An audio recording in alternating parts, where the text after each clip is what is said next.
everyone, and welcome to today's episode. We are changing things up just a little bit because we're not exactly talking about goats today, but we are talking about livestock guardians, specifically llamas. We have had llamas on our farm, and they were fantastic livestock guardians. And unfortunately, we don't have them anymore. You'll hear more about that later. But I am by no means a llama expert. And so, I always go looking for somebody who's got tons of experience in a topic before I invite them to the show. And I'm really excited that we found Carol Reigh of Buck Hollow Llamas. And she's been raising and breeding llamas for 27 years. She's been the conference chair of the largest camelid conference in the country 8 times. She's served on several national boards, and she's been selling llamas as livestock guardians for about 20 years. Welcome to the show, Carol. Thank you. I'm so excited to have you here today. So, I got to tell everybody my crazy llama story. This past week, I was at the Dairy Sheep Association of North America conference, and Friday night was open mic where everybody got to tell their funny stories, their funny farm stories. And I told my llama story. I always tell people I was a clueless city slicker when we moved out to the farm, and nothing exemplifies that as much as my llama experience. We'd been out there for a few months, and I had heard that llamas were good guardians for sheep and goats. And so I found one online for the amazing bargain price of only $50. And Carol is already laughing because she knows this is not going to end well. Nobody sells a high quality animal for $50. It doesn't matter what species it is.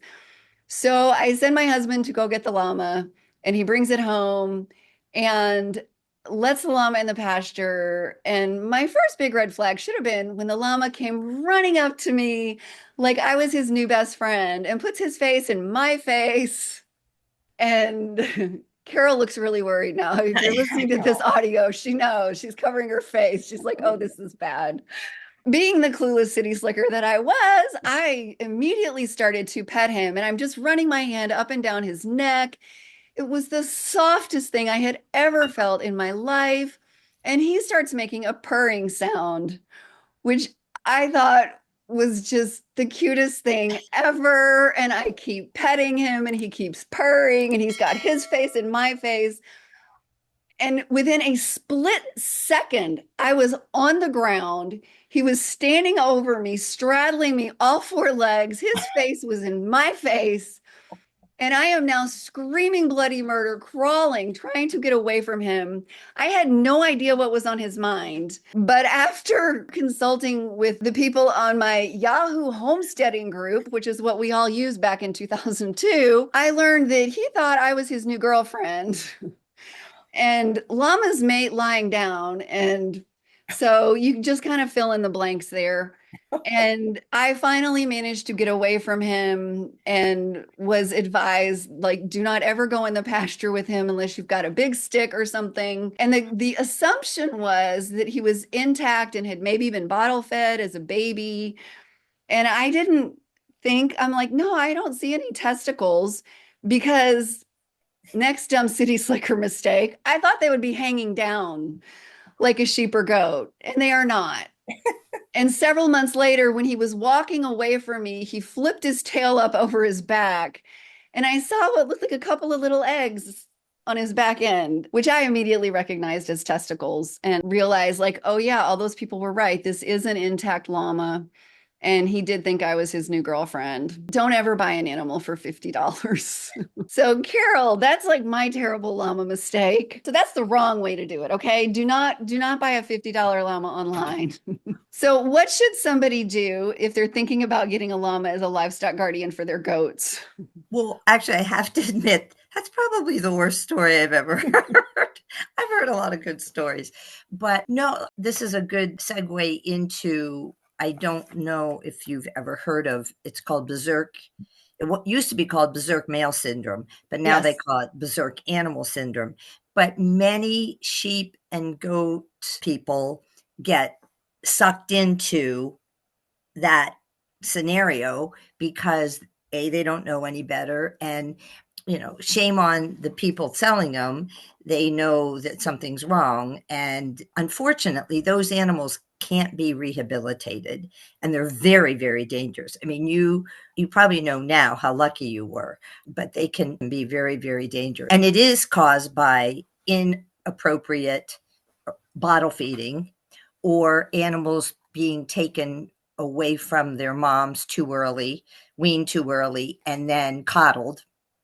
And sometimes lone llamas. I mean, llamas are very, very social. So unless they're going to guard sheep or goats or alpacas, I will never sell anyone a single animal. And I also don't sell anything under a year to new people because of that. Because you know, my idea, you know, I might say, don't cuddle them. They're so sweet. You want to, but everybody's idea of not cuddling is different. So I always go err on the safe side. And if you're new to animals and livestock, yeah, I won't let them go until after they're one. And by then they probably are not. And I very seldom, I don't know that I've ever had to bottle feed an animal for maybe I've had to supplement for a couple of days, but very rare.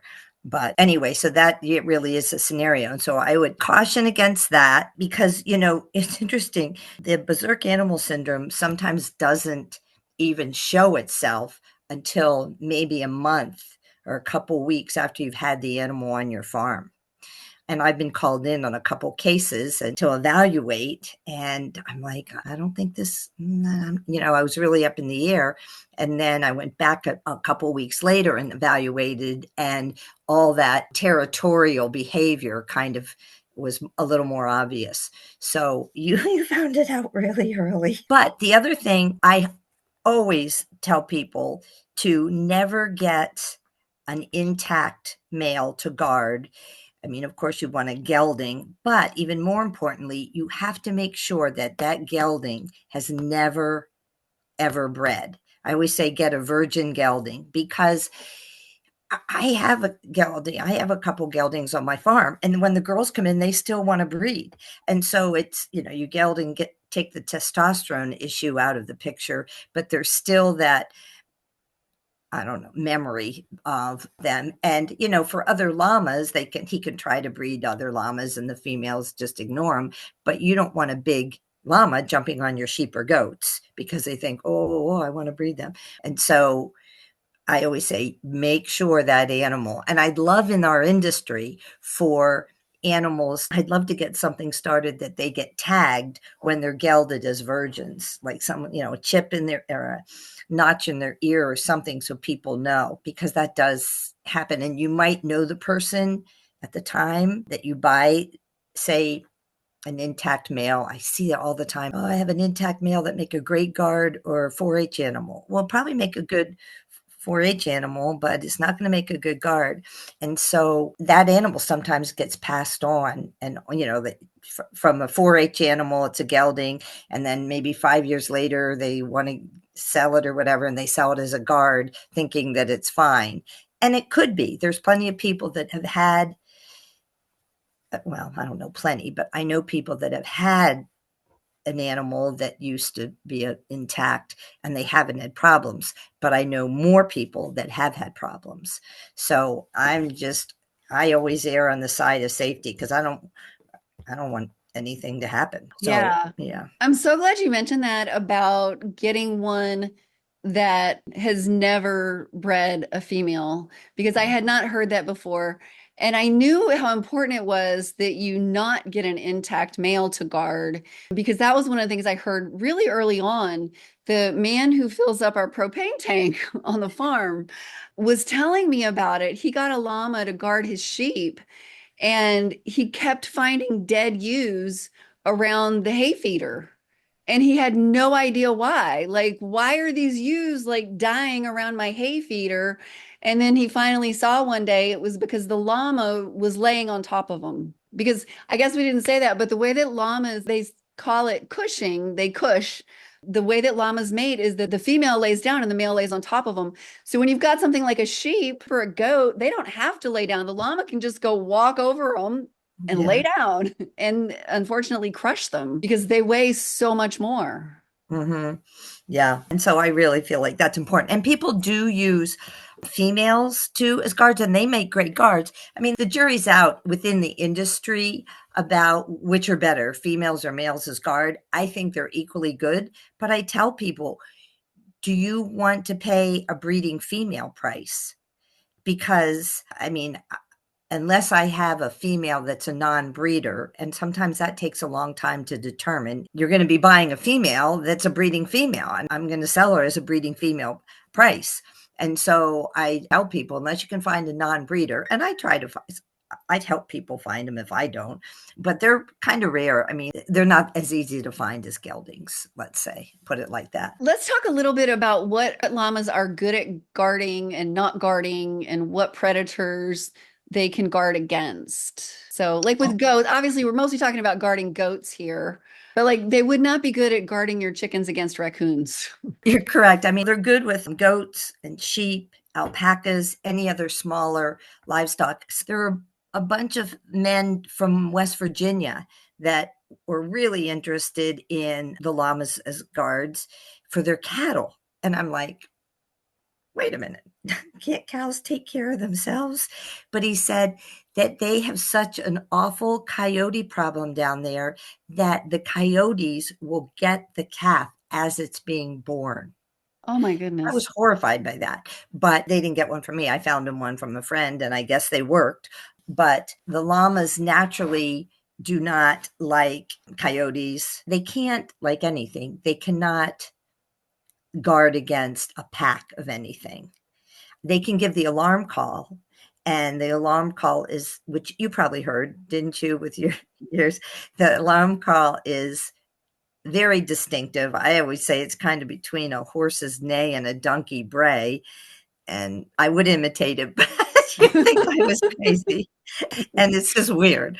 So they will do that, and they'll go to charge, but usually when I hear the alarm call, I'm like, "Okay, I need to go check it out. I need to maybe get the gun," whatever. And so that's how they will guard the smaller livestock. When you mentioned chickens, I had a fella, he had 3,000 chickens, and he wanted a guard llama. And I said to him, "Look, I don't I do not think the llama is gonna bond with the chickens to care about them." But he just wanted to try it, and I said, "Well, look, instead of wasting your money, let me send somebody over to you. I have Elmer, who's a really good guard, and he's just a really good guy." I said, "Let's just try it for a month or 2 and see." And so we did, and, oh my god, there are 3,000 chickens is a lot of chickens, free range, and, they're pecking at his fetlocks and his legs, and they're pecking at my legs, and I'm thinking, "He is gonna kick them to the moon." He did not. He was amazing. He just tolerated it. But he said, "Look, I think," he called me in about a week or 2, and he said, "Look, we've had a couple losses."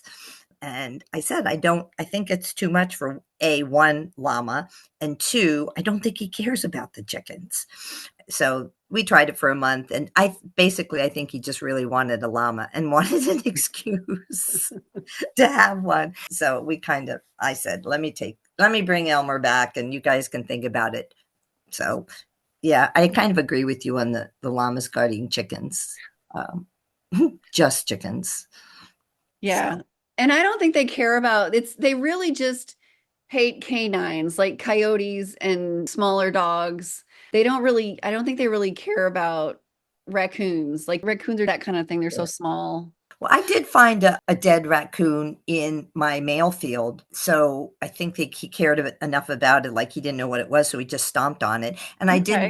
I did watch a groundhog. I was trying to help him out here, but he ran across my female field, and all the females are like, "Whoa!" and they start going down to him. But he got to the next field, and he was totally clueless. I'm like, "You need to get out of here." And then he gets over to the last field, and I have a male in there, and I'm like, "Oh, I hope he gets to the woods before the male sees him." Well, he wasn't so lucky. And Harvard sees him, and he comes charging to him, and he tried to stomp on him a couple times. I mean, the groundhog got he was real close to the fence, and he got under it, and then he went back again, and I was like, Mhm. "Oh my gosh." So I don't think Harvard ever got him, but though, and I found a possum that was stomped on too. So little critters, And yet my cats weave in and out. They kind of sniff them, and they've never been stomped on. So I think it's more if they're not sure what it is, we might as well go for it. If it's unfamiliar, like doesn't belong here. Yeah, if it doesn't belong here. And I had, just to go back to how good they are at guarding, I had in the very beginning, I wanted to run my animals through a sheep farm to just kind of get a scorecard on them because truly, and this is something I want to make sure that people understand, just because you're tall doesn't make you a good volleyball or basketball player. And just because you're a llama doesn't make you a good guard. Because I mean, I always joke around and say I have some that would walk up to a mountain lion, but there's characteristics about them that you can tell one's going to be a better guard than another. But anyway, I would run them through a sheep farm that was close to me, and the people went away, and I said, well, I'll come over and check your animals while you're gone and check on the llama and stuff. And I went over after a really big storm, and I could tell the llama was out of sorts, and she was just pacing and just carrying on. And I'm like, what the heck? And here in the back of the barn, a big tree had fallen down. And I'm like, oh my gosh, please don't tell me a little sheep is under there, or you or something. And thank goodness there wasn't, but she was beside herself because of this impending danger or something that was really different about life there. And the same woman would tell me that she had a ewe that had an injured leg. So she had brought it into her barn for a week or so to nurse it. And she said, I think the animal's name was Annie. She said, I think Annie can count because she knew right away there was a sheep missing. And I'm like, well, maybe she can. I don't know. If you want to think that, fine. So they're really, really intelligent and they really take their job seriously. As you know, it's incredible. They'll give up their life for guarding a flock. I don't know if you had any experiences of your guard llama kind of corralling your animals to the barn and then out of danger. I hear that story all the time. Oh, interesting. Well, what happened was so 2002 was the year we moved to the farm and we bought our first llama, which was not good. He only lived about 6 months because I knew nothing about meningeal worms. So looking back on it, I'm thinking he got that. We'll talk about meningeal worm in a little while. But in 2007, we were losing lambs like crazy. And I finally decided to try llamas. And so I got a couple of geldings and put them out there with the sheep. And a week after, so first of all, on day one, I thought I am going to get up and look out there and find a dead llama. Like I just had such a hard time believing that they were going to be able to deal with this problem because we had lost 8 lambs already. And then really the final straw was when we lost a 4-year-old ewe. The only thing left of her, like when we went out in the morning, all that was left of her was her head and her foreleg. So that's when we realized we were dealing with a pack. And so when I talked to the person who had the llamas, she said, you need two. If you know you've got a pack, you need two to deal with that. So we got the two geldings. And a week later, my son came in and said that our ram had been attacked. And he was missing a 4 inch by 6 inch piece of skin off of his back leg. But that was it. And so I feel like the llamas must have stopped that attack and chased him off. And that was it. That was the last time we ever had a problem with a predator, with a coyote, after we got the llamas. So I was incredibly impressed with them and their ability. In fact, I wound up getting a couple of females and we were going to have babies and everything. And it was all going really, really beautifully until the meningeal worm thing happened. Oh, But did you want to talk a little more about their guarding abilities before we get into the health issues? yeah, sure. And the other thing I wanted to make sure that people understand is that I won't sell anyone a guard until it's 2 years old. Like if they want it earlier, I say, and this is just me, but anything younger than that, if there's something scary out there, they're just going to beat the sheep and goats back to safety. I don't think they don't have a sense of the herd. They don't have a sense of their role. They're just teenagers then. And so I feel safe about and plus you geld them at 2 years old too. And so I feel best about making sure and guaranteeing that this animal is a guard at 2. I mean, I've had people say, I just got a guard llama. And I say, oh, yeah. How old is it? Oh, 6 months. And I'm like, people should not be selling you an animal as a guard at 6 months. You can sell it as a pet, hoping it turns into a guard, fine, but it's not going to guard at 6 months. It's not going to guard necessarily at a year. So I feel like that is something that's really important for people to know. And I always say, as far as I talked about, not every guard is a good guard. I always, on my farm, the ones that I know and I feel like I can be really confident about their guarding ability, they're the ones that are more aloof. They're the ones that are kind of paranoid about life. They'll see something. I had a hot air balloon come over, and this one llama's like giving the alarm call for about 10 minutes. And I'm swear she's saying, get in the barn, the Martians are coming, or something. So she was a good guard. She saw stuff, or the ones that will look into the woods and give the alarm, or just be staring into the woods. They're seeing stuff. Their eyesight is incredible. And so they're your more aloof llama. That doesn't mean that you shouldn't be able to halter it to do shots and vet them. They're not that aloof. It's just that they might come over and give a nose bump to say hello, but they're done with that. They have more important things to do in their life than to socialize. They want to protect the flock or the herd, because people will say, I want a guard llama, but I also want my son to be able to take it to school. And I'm like, okay, well, you're kind of asking for 2 different things there. So, and you probably could, but my guard, the ones that I know are guards, they are not happy going to school or doing birthday parties or that kind of thing, because, they're scared of everything. They're seeing stuff and like, I don't know. So I think that that's important for people to understand. And, I don't know if you guys have those black vultures. Do you have black Yeah. vultures out there? Mhm. We really have a bad problem with them here, or at least the sheep people do. And again, another scenario was a neighbor of mine wanted to know if they would guard against these vultures. And I'm like, I don't know what you're talking about here. And she told me how awful they are. And they peck the eyes out of the babies. So she said they're always circling her field. So once again, I said, well, look, Mom, let me lend you ones. Let's see how it works. Because, once again, I don't want to have a buy llama and then not have it work. So I lent her one, and she called me that next day and she said, all those vultures were circling, but not one of them landed. And I said, oh, great, because they all came over to my place, because they were over at my place. And I hadn't really experienced him until after this incident. And knock on wood, I've never had them injure a cria, but I don't trust them because they'll be right on the fence and the llamas kind of ignore them. So I don't think until the llamas realize that they're dangerous that they do anything. But by just virtue of this creature being with her flock, she didn't have any problems after that. So I thought that was interesting. But then I didn't think it was so much fun that they were all over at my place. Yeah. So we've already established the fact that $50 is not a good price for a llama.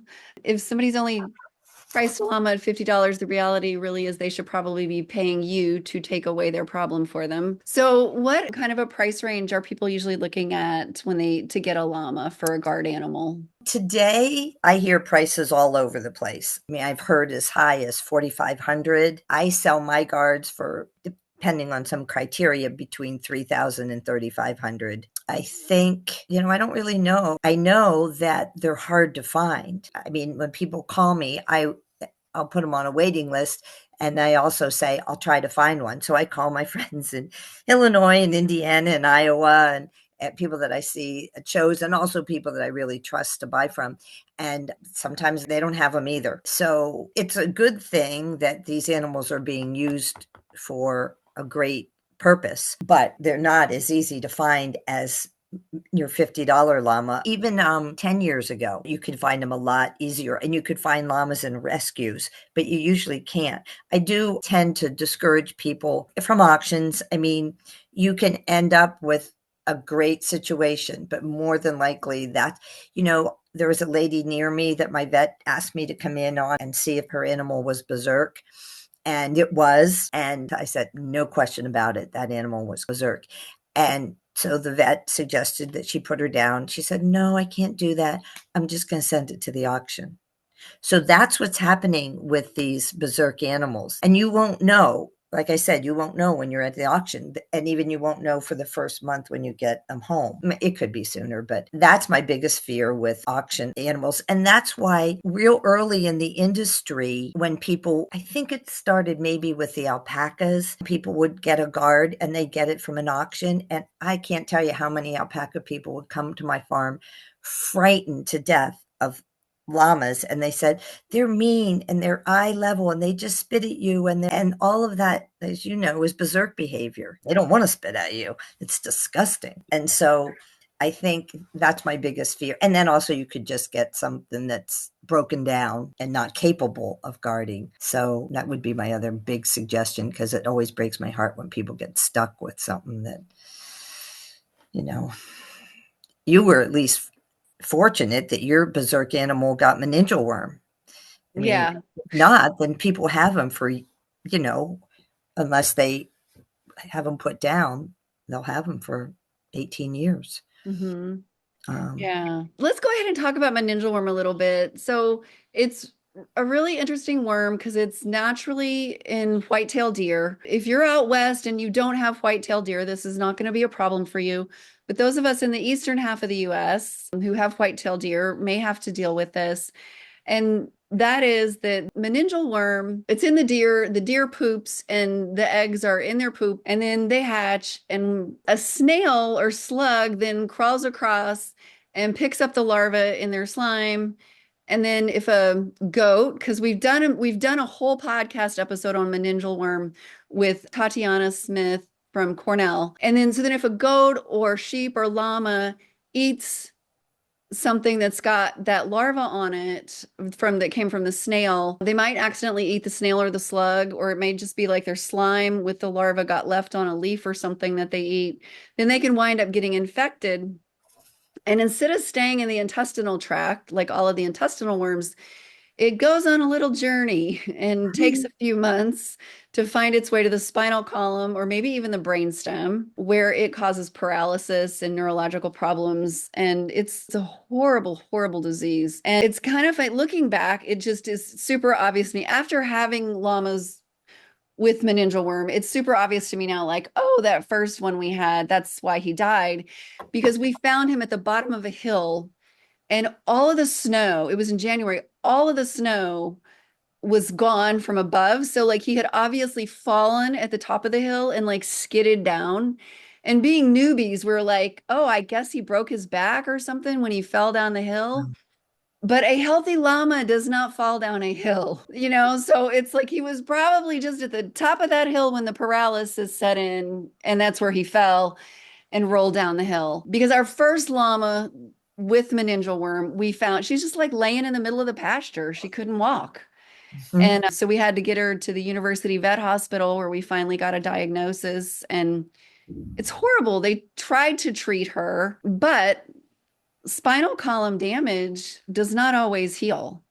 Yeah. And so after 6 months of like lifting her many, many times a day, because if we lifted her, she could stand for anywhere from 10 minutes to a couple hours. It was like a part-time job going out there and lifting her Yeah. many, many times a day, thinking she's going to get stronger. She's going to get stronger.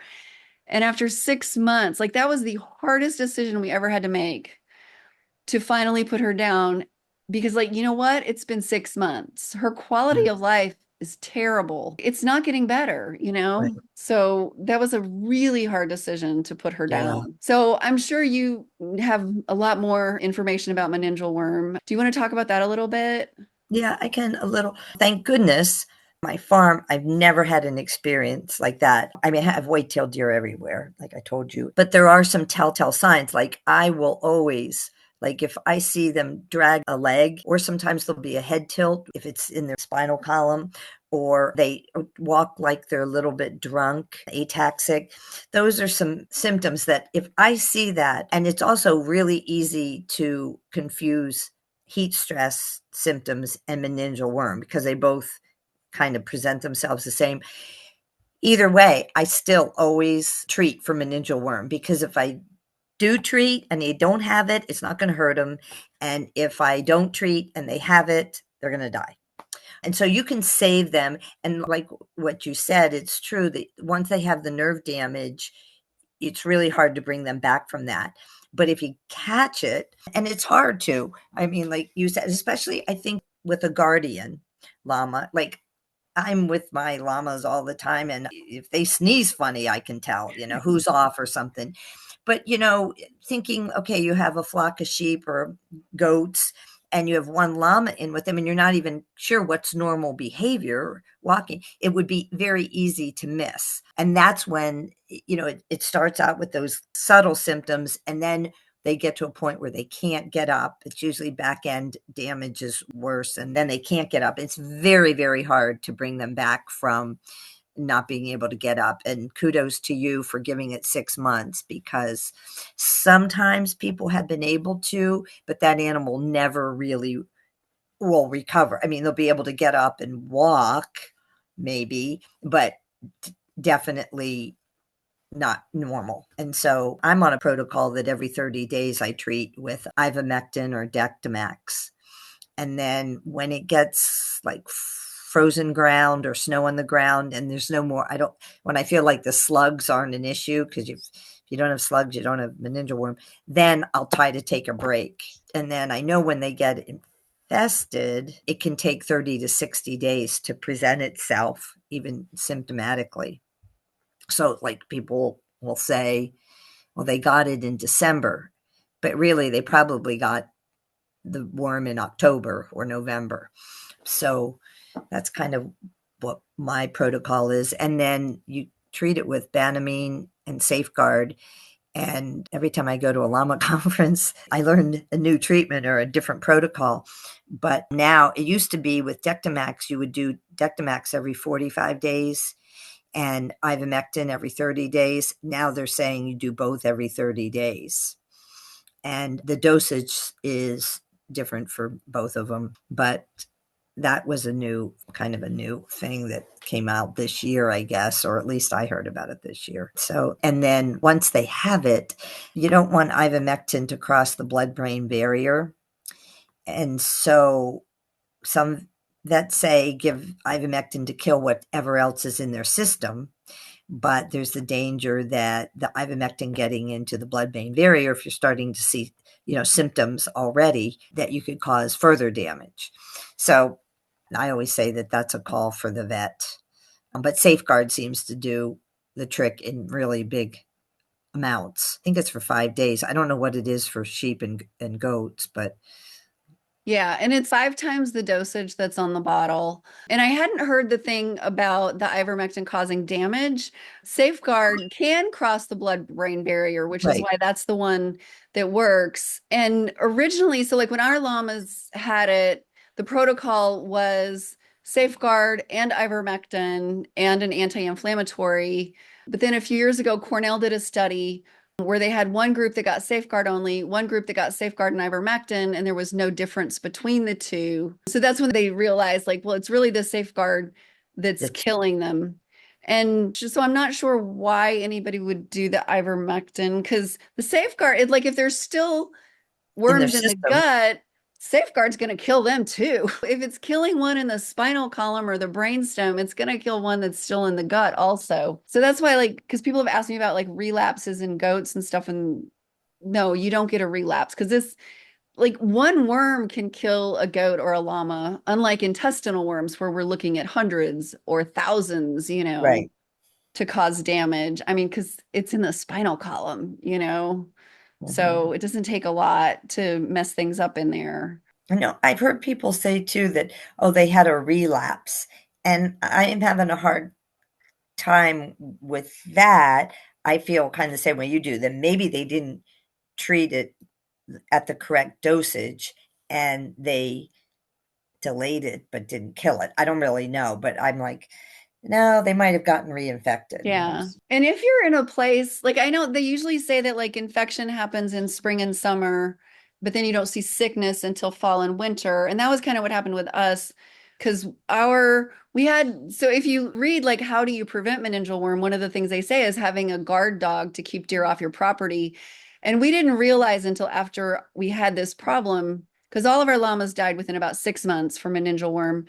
And we realized the reason we hadn't had any problems is because we had an Wow. Anatolian shepherd who hated deer. And we would comment on the fact that like there were deer on the horizon and he was barking at them. So he didn't think deer needed to be anywhere near our farm. And our Pyrenees, on the other hand, really didn't care. She's like, oh, there's a deer. Fine, they're fine. They're not a danger. And so he died in June, and our first case of meningeal worm was in November. And then just over the next few months, just another llama got it, and another llama, and another llama until they were all gone. Oh, wow. And so it was really frustrating. And I know one of my fears back then, we originally dealt with complete dewormer resistance on our farm with our goats so that none of the dewormers worked on our goats. This was like, it was 10, 11 years ago when this happened. And I didn't realize at the time that so the problem with goats and sheep is that they scatter their poop everywhere. Yeah. So if you give, because people ask me this about their goats, they're like, well, I have white-tailed deer. Should I be giving my goats ivermectin every month? And I'm like, no. First of all, goats are not that susceptible to meningeal worm. But the other thing is, goats are spreading their poop all over the pasture. So if you give them ivermectin every month, it's not going to kill barber pole worm anymore. And that's what's going to kill your goats. So I lost 100% of my llamas to meningeal worm. And out of all the goats we've had in 22 years, we usually have 20, 30 adults. We've had 760 kids. We've had 3 cases of meningeal worm in the goats. That's it. So I'm not going to treat my goats for something that has only killed 3 goats in 22 years to prevent something that could easily kill all of my goats if that drug doesn't work anymore. It's like, what are the pros and cons? The reality is, barber pole worm is like the #1 killer of goats. So we got to keep all those drugs working for goats. And the reason that's not a problem for camelids, really, I think this is one of the coolest things about llamas, is that they have a dung pile, which I didn't know, of course, before I got them. But then you find these piles of poop in your pasture. So instead of scattering their poop and those worm eggs all over the pasture, they're just right there in this one pile. And nobody's going to be eating the grass that's growing out of the poop pile. Exactly. Exactly. I mean, we do in the camelid world, we do have barber pole Mhm. as an issue. They don't eat around their dung pile, but here's what I think. They walk through it and then they walk in the grass.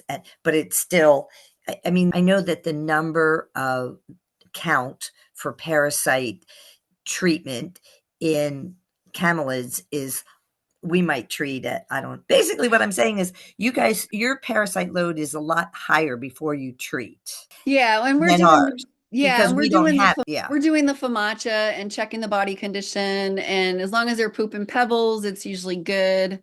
So, yeah. And yeah, ideally, and for goats, people need to be rotating pastures anyway, but they don't always. right, That's a good point about the llamas walking around the pile and then scattering some eggs that way. So that's probably the only reason they wind up with any. right. Yeah, exactly, because they really they will not touch it if it's close to the poop pile. So whenever I have to mow in the fields, I mean, I clean my fields, but the areas that grow the highest is the poop areas. So that's what I usually have to mow once a month in the summer months. Yeah, and it's easy to clean up because it's all in one area usually.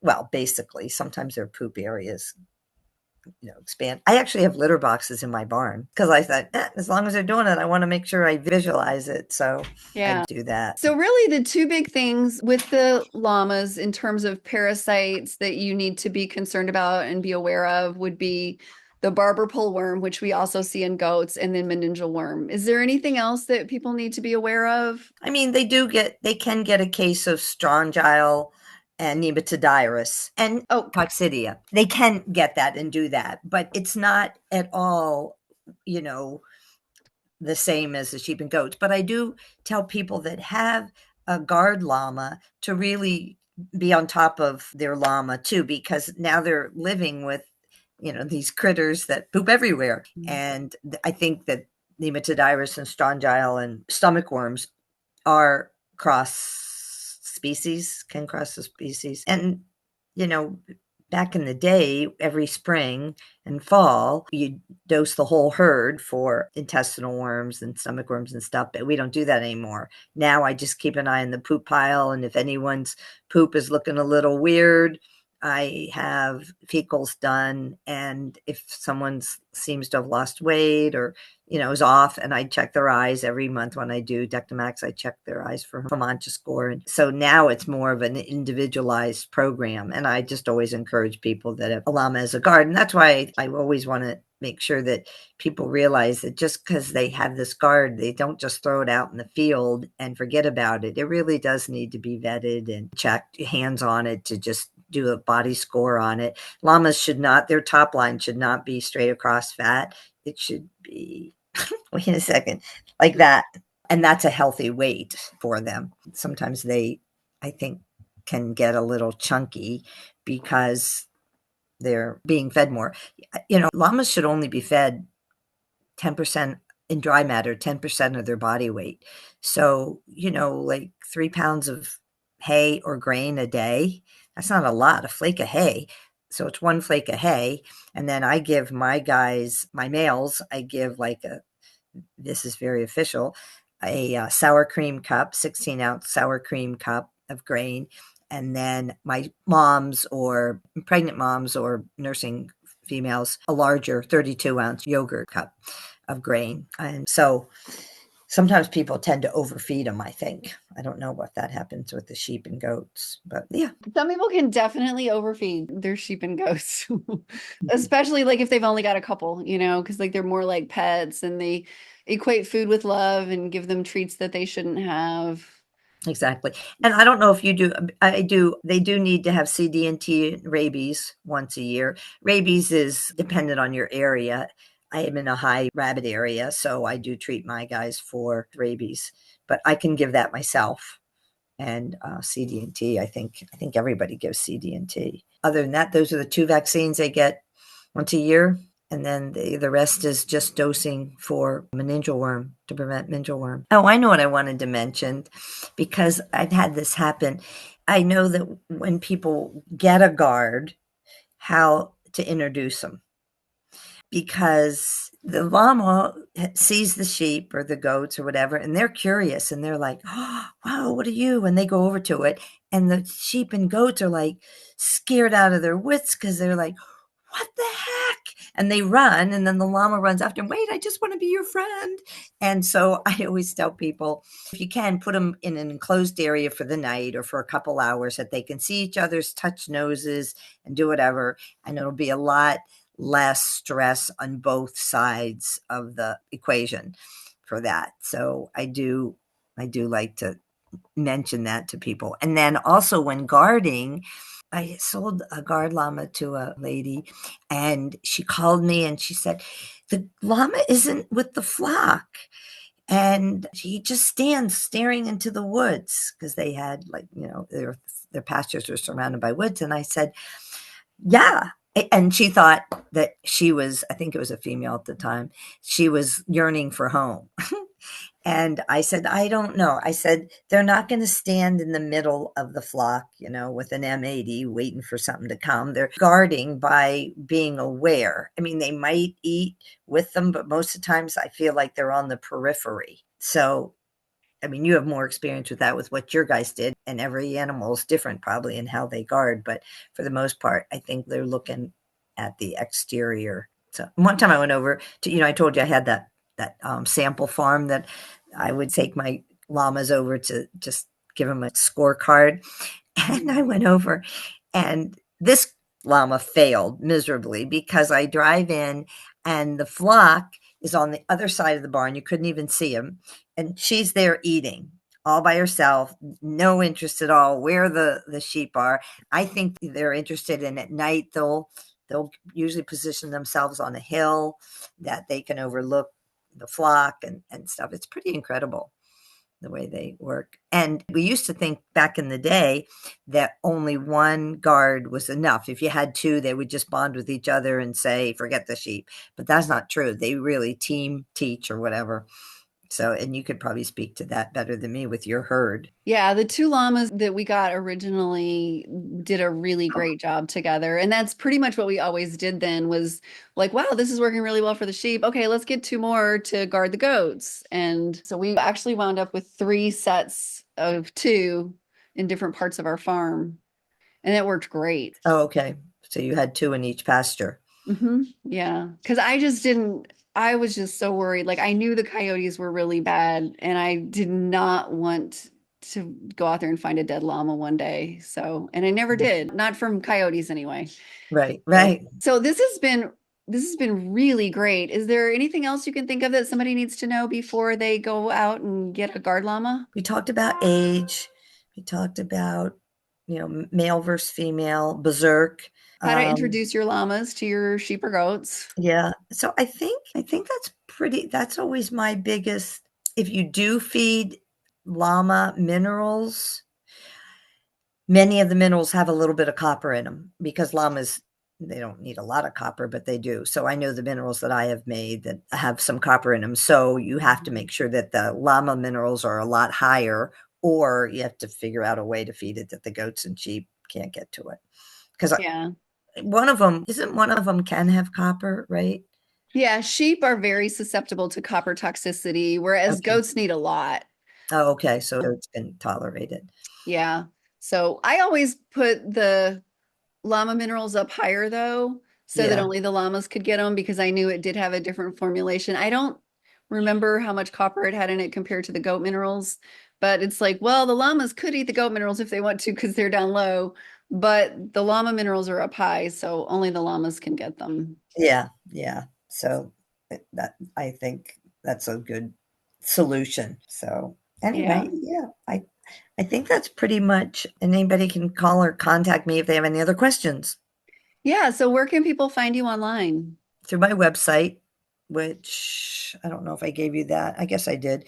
It's Yeah. bacalallamas.com, but also they can email me. I'm a lot better at emails than checking Facebook Messenger. I do check it, but not on a regular basis like I should. And my email is carol@bacalallamas.com. Okay, So, great. yeah. And so just keep in touch. Yeah. This Thanks so has much been for joining us. It's been really fun. I really want llamas again. So this has been really fun. Yeah. it has been. I loved my llamas so much. And now that I understand more about the parasite thing than I did 10 years ago, and the fact that, yeah, nobody was eating the grass around their dung pile. Like that was the tallest, greenest grass in the pasture was around the dung pile. So that's where all of that dewormer resistant larva is going to be in that pile, and nobody's eating that. So we're Yeah. okay. Well, you're doing great. So what do you use now? Or do you not have as big of a coyote problem? Just dogs. Oh, you So do? yeah. And knock on wood, we don't have the problem that we did 10 years ago. So Yeah, they all came out east. yeah. We have a big coyote problem now. Even right now, as we're talking, I hear them out there, and I'm like, this is kind of new for us. I mean, we've always known they're there, but they've never been as visible as now. And so now I'm like, the llamas can take care of them, but it always makes me nervous. Yeah. Well, thank you so much. This Well, is thank great. you.